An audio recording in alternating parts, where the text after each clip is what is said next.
I'm Sheila Brummer with Siouxland Public Media News. The Eastern Iowa State Park, where police say a man killed 3 people and himself, reopened this morning for day use. The Iowa DNR closed the park since Friday when a gunman shot and killed a couple from Cedar Falls and their young daughter inside of a tent. The couple's 9-year-old son wasn't physically hurt. Police say they have no motive for the killings. A beach at a southwest Iowa lake also reopened today after the confirmation of an amoeba that killed a Missouri resident who recently swam there. It is the first case in the state of Naegleria fowleri. Health officials say it's rare to have an infection, but it is usually fatal. They recommend Iowans assume the parasite is present in warm freshwater lakes and streams. The Iowa Capital Dispatch reports state officials do not plan to test public waters where people swim. Federal judge dismissed a lawsuit filed by a former Mercy One employee in Sioux City who says she was fired in retaliation for filing an ethics complaint against a heart surgeon. The Sioux City Journal reports a U.S. district judge granted the hospital's motion to dismiss,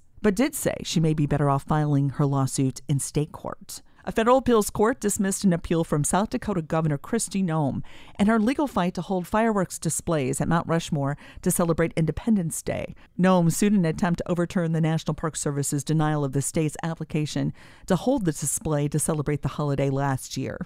Tribes in South Dakota are working with a rural Massachusetts museum to return hundreds of items believed to have been taken from ancestors massacred at Wounded Knee Creek in 1890. It's a recent example of efforts to return human remains and other items to tribes nationwide.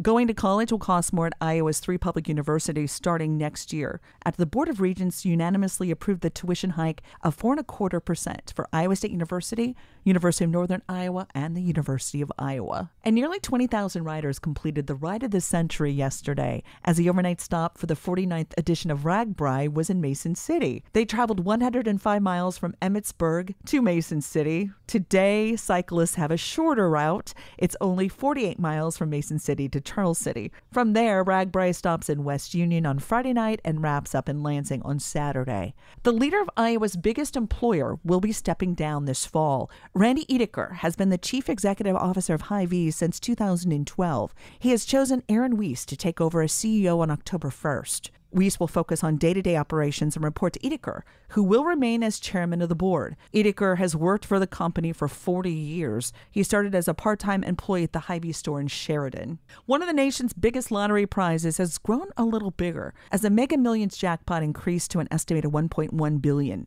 The increase ahead of tomorrow night's drawing makes the jackpot the 3rd largest, behind $1.5 billion prizes won in 2018 and 2016.